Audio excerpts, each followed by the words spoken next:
자, 다섯 번째 썰 한번 가보도록 하겠습니다. 댓글 컨텐츠고 영상 제목 월급 500만원을 연봉 5천만이라고 한다면 대기업에선 5, 6년 정도면 달성하겠지만 월 시수령에 500만원이라고 본다면 최소 10년 이상 걸리죠. 라는 영상에 달린 댓글입니다. 여러분 일반 직장에 월급 500만 받아도 행복하겠죠? 청경님 한 500만 받으면 행복하겠지. 지금 직장 500 받으면 청경 준비할 필요 없겠지? 근데 그 님단 직장에서 500 줄 리가 없습니다. 제가 아는데. 일단 모든 월급쟁이 로망이에요. 월급 500이. 물론 월급 500 번다고 막 진짜 인생이 잘 풀리거나 뭐 부자가 되는 건 아닙니다. 왜냐하면 500 벌어도 집 사고 하는 거 많이 힘드니까. 그래도 일반 월급쟁이 입장에서는 500이면 큰 돈이죠. 정말 정말 큰 돈이에요.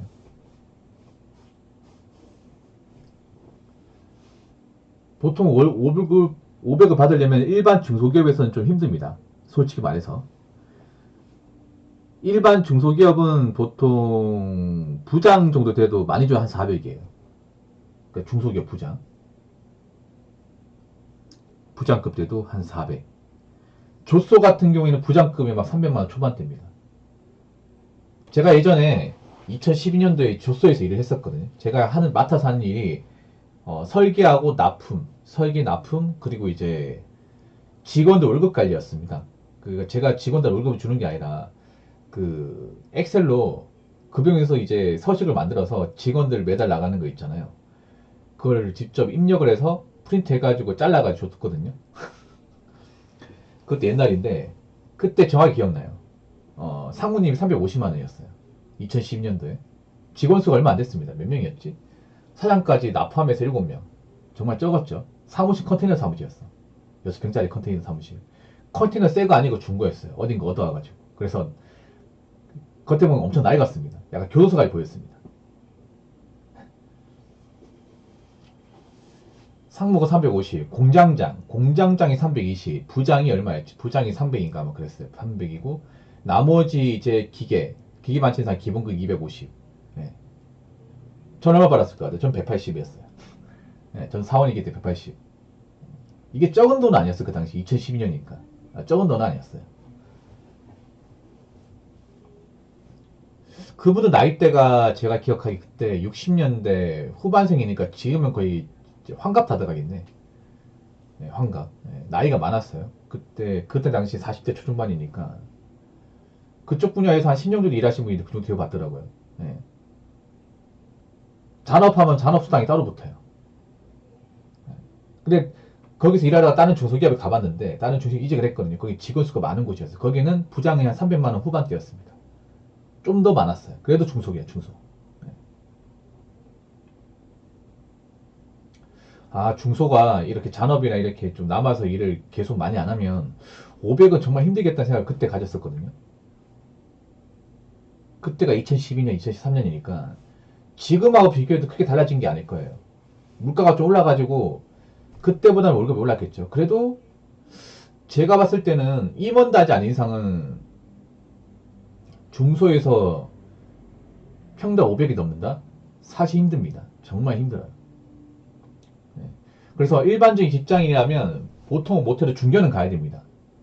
중견 차장 이상 밟아야 평당 500 이상 볼 수 있습니다. 중견 차장. 중견이면 직원 수가 한 500명 이상. 예. 연 매출이 한 3천억 이상. 그리고 코스피에 상장되어 있고 보통 그런 기업을 의미하거든요. 보통 일반적으로 자동차 1차 벤더, 예. 현대기아 이제 1차 협력회사 그런 회사들이 보통 이제 중견기업이에요. 그런 회사 이제 차부장님 한 짬밥이 한 15년 이상 되신 분들이 보통 한 이제 연봉 한 8천 에서 9천 사이, 예. 평달에 500 이상 되는 것 같아요. 세금 빼고. 그래서 일반적으로 일반 월쟁이는 사실 힘듭니다. 한 가지 직장만 다녀가지고는. 사람들이 자꾸 있잖아요. 이런 500, 600을 쉽게 보는 이유가 뭐냐 하면 자꾸 삼성, SK 그 초일류 대기업들이 있죠. 현대자동차. 이런 기업들만 보다 보니까 막상 이제 일반적인 중소기업들 있잖아요. 그건 안 보는 거야. 아니 생각해봐.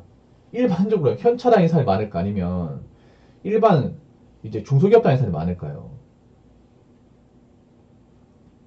여러분 공단 가보면 대기업 중간중간 있지. 근데 보통 공단에 가면 수천 개 중소기업이 수천 개 중소기업. 그 공단 단지 안에.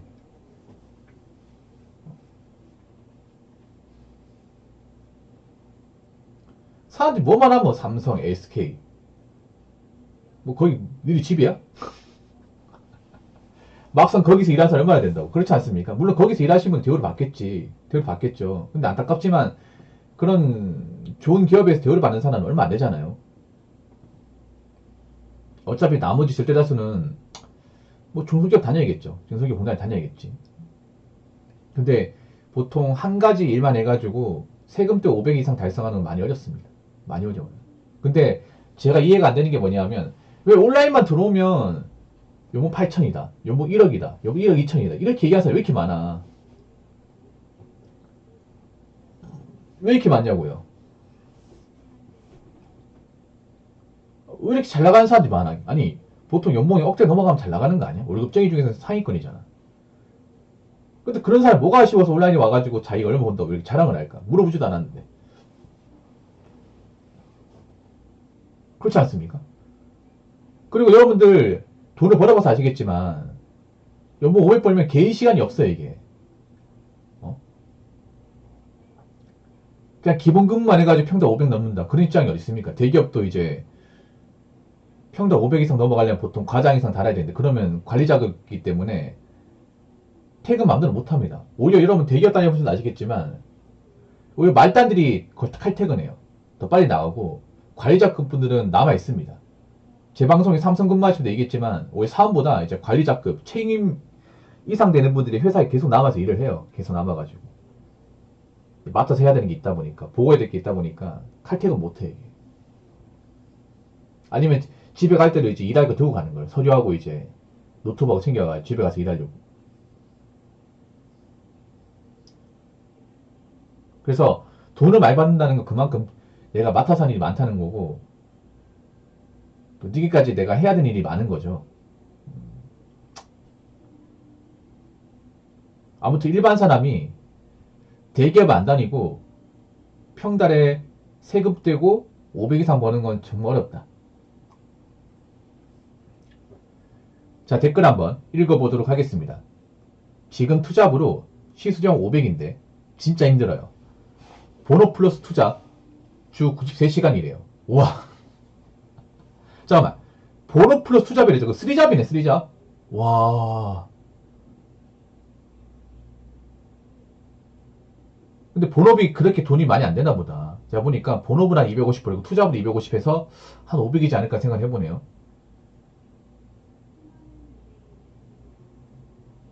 무슨 말이야? 지금 투잡인데 본업 플러스 이게 이렇게 얘기해야지. 말을 좀 똑바로 해야 될 거 아니야. 3잡이 아니야 이게. 네. 요렇게 얘기해야지. 요즘에 한글 제대로 못 배운 사람들이 많아. 투잡이 뭐냐? 본업에다가 부업 하나를 더 하는 거예요. 네. 그렇죠, 여러분? 일을 두 개 하는 거죠. 보통 일 두 개 중에 하나가 본업이고 아마 부업 같은 거겠지. 퇴근 후에 하는 거. 이렇게 얘기하지.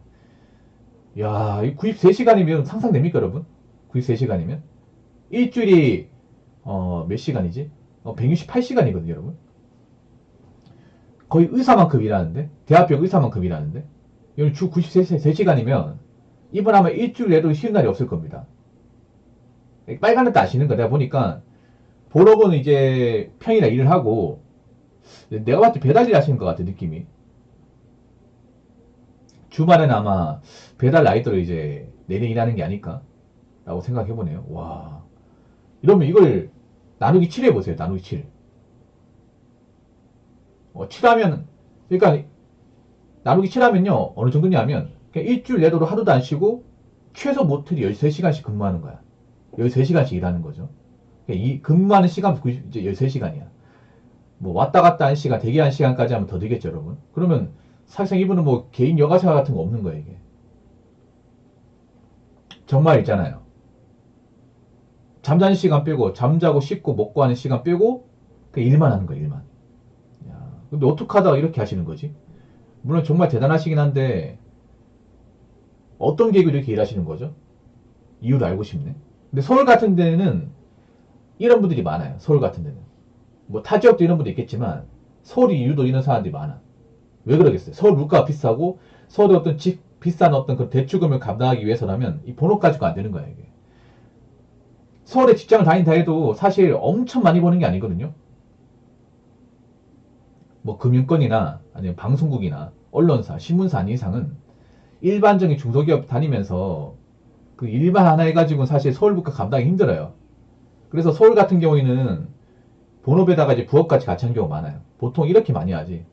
이제 아침에 출근해서 이제 낮에 일하고 이제 저녁에 퇴근하는 그 본업이 있고 퇴근 후에 이제 배달일. 보통 배달일을 많이 하시죠. 서울에 배달콜이 그래도 좀 많으니까. 배달일 또는 아니면 이제 대리운전. 이렇게 많이 하세요.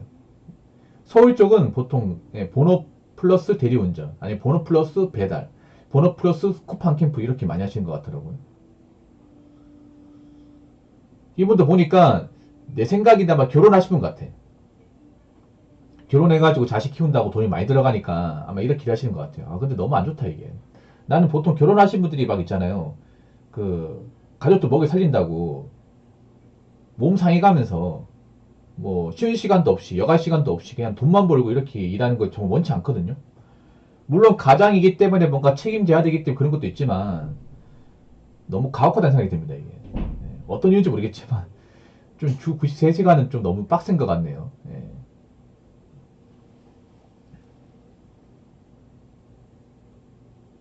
너무 빡신 것 같습니다. 사람이 아무리 돈 버는 게 좋아도 일만 하는 건 안 좋아요. 그래서 너무 돈만 쫓지 마시고 중간에 쉬어가면서 하세요. 물론 열심히 일하는 거 중요하긴 한데 이분 내가 보니까 나중에 혹시라도 일하다가 사고 날 것 같아가지고 열심히 사는 건 좋은데요. 그렇다고 너무 몸을 혹사하면 안 됩니다. 혹사하면 나중에 돌아옵니다.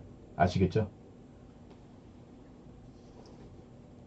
자, 이상으로 5번째 썰 마치도록 하겠습니다.